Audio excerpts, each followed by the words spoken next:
Provate a immaginare di stare in una stanza buia, completamente oscurata, compreso le finestre.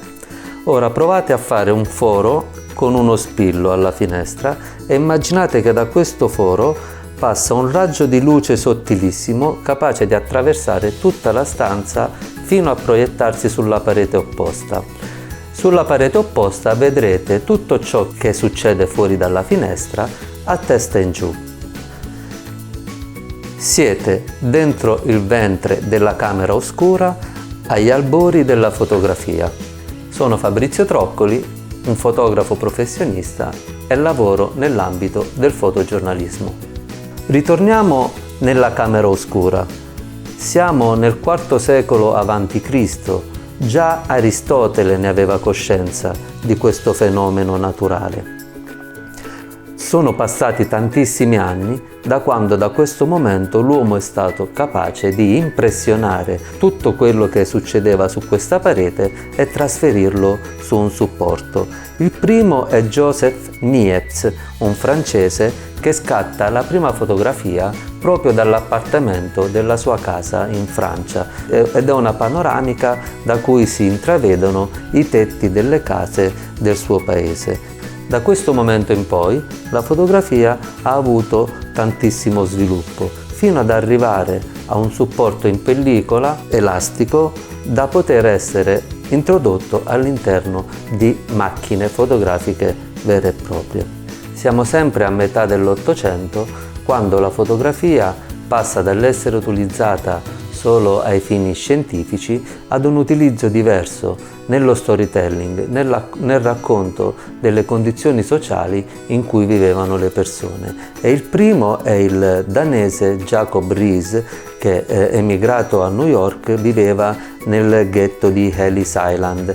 Proprio di questo ghetto ne ha fatto un racconto per immagini che è rimasto nella storia come il primo storytelling fotografico al mondo. Vediamone alcune immagini.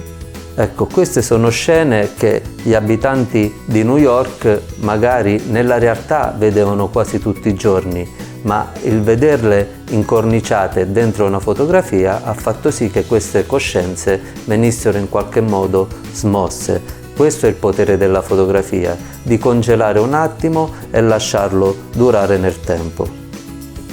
Da Jacob Riis a Robert Capa.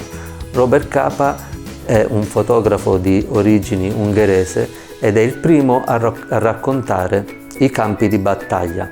Ha raccontato la guerra in Spagna contro il dittatore Franco e ha fatto anche un racconto della guerra in Italia, in Sicilia. Sono celebri le sue immagini di quando ad esempio immortalava il miliziano spagnolo colpito a morte nel momento prima di morire, piuttosto che il pastore che indica al soldato la direzione in cui andare.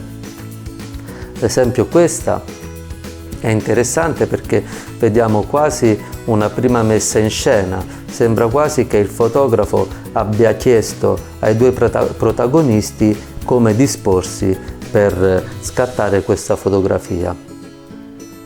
Era un mantra per Capa la frase di un celebre poeta che diceva che se le tue foto non sono buone vuol dire che non sei abbastanza vicino, e questo purtroppo ha segnato sia la vita sua che quella di sua moglie, che hanno perso entrambi la vita sul campo di battaglia.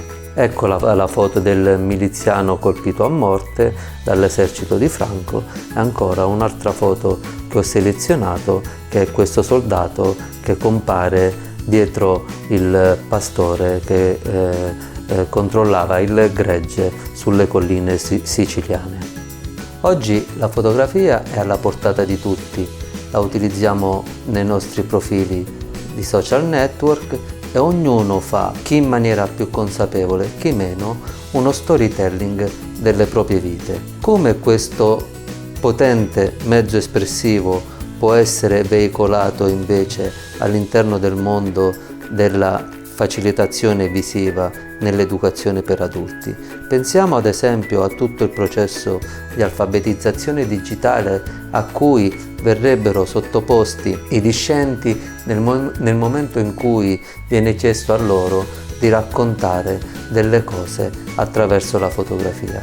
Pensiamo soltanto alla fase di produzione, a tutto quello che avviene quando devono ragionare sul quando, come inquadrare, che luce preferiamo, che tipo di inquadratura, oppure pensiamo a tutto appunto l'alfabetizzazione digitale nel momento in cui queste foto devono essere editate attraverso i software ormai alla portata di tutti, che ti permettono di rielaborare un'immagine sotto l'aspetto della luminosità piuttosto che del colore che della temperatura.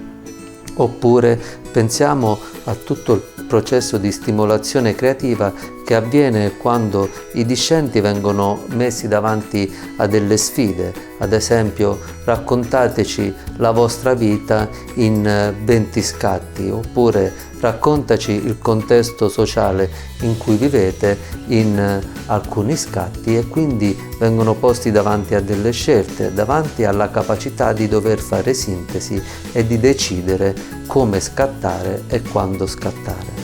Oppure immaginiamo di chiedere ai discenti di raccontare tutto il loro percorso di studio proprio come fossero dei fotoreporter, quindi catturando i momenti salienti, includendo all'interno del loro racconto pure elaborati grafici, oppure tutto ciò che loro considerano più espressivo e più utile al fine di raggiungere un racconto completo. Tutto questo è possibile senza un minimo di competenze? No, la fotografia, come tutte le altre discipline, implica un minimo di competenze per tutto ciò che riguarda ad esempio l'inquadratura, anche cose piccole, basi, molto semplici, come ad esempio poter utilizzare un telefonino in maniera più stabile allungando semplicemente le braccia, piuttosto che una macchina fotografica mettendo il laccio dietro al collo e stabilizzandola tenendola tesa. Piccoli consigli per permetterci di inquadrare meglio, posizionare l'inquadratura bene a secondo dei piani che troviamo ad esempio dietro al soggetto se parliamo di un ritratto, oppure dei piani se parliamo di una fotografia più panoramica o grandangolare, un orizzonte marino, piuttosto che piani verticali dati dai palazzi, eccetera, eccetera. Oppure pensiamo a tutto l'aspetto della luce. Una foto scattata a mezzogiorno è diversa da una foto crepuscolare. Cosa succede quando scattiamo in ombra? Cosa succede quando scattiamo in luce? Piuttosto che tutto il discorso della temperatura colore, che differenza passa tra un'immagine calda e un'immagine fredda. Sono tutte competenze di base che bisogna acquisire. Per realizzare un buon storytelling esistono solo le immagini fatte da noi? Assolutamente no. C'è ad esempio la rete. È tutto possibile in rete? Assolutamente no, è una rete e ci si può cadere in trappola. Come fare per evitare? Ad esempio con le licenze Creative Commons. Esistono tutta una serie di piattaforme come ad esempio Flickr, Wikimedia, Commons, Pixabay, dove seguendo un disciplinare è semplice attingere senza dover chiedere il permesso ad alcune foto, citando sempre l'autore primario, quindi il possessore del diritto d'autore, e in alcuni casi si può utilizzare le immagini anche ai fini commerciali.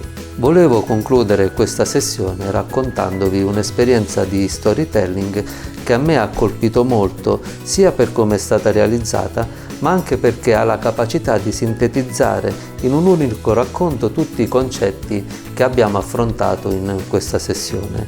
È il lavoro di César Dezfuli, un fotografo spagnolo figlio di migranti che dal 2016 lavora proprio con i migranti. Era l'agosto del 2016 quando ha fotografato 118 migranti che sono sbarcati in Sicilia, e li ha posti tutti davanti all'orizzonte del mare. Ne è uscita una sequenza fotografica che costruisce l'home page di questo progetto di storytelling multimediale, ma l'aspetto interessante è arrivato dopo, è arrivato quando è voluto andare più a fondo e si è chiesto perché di queste persone ne veniva raccontato soltanto l'aspetto numerico. Oggi sono morti 30 migranti, ieri ne sono sbarcati 25 e così via. E allora si è chiesto cosa poteva fare lui per tirare fuori un racconto più umano di queste persone che avranno sicuramente qualcuno a casa che sta aspettando notizie da loro o avranno intrapreso un percorso nuovo qui in Italia o in altre zone dell'Europa. Si è messo sulle tracce di alcuni intercettandone una decina ed è andato a trovarli e con questi poi ha fatto un racconto più profondo, ne ha raccontato le origini, ne ha raccontato il percorso che hanno fatto per raggiungere l'Italia e ha raccontato anche quello che stanno facendo oggi e cosa sperano per il loro futuro.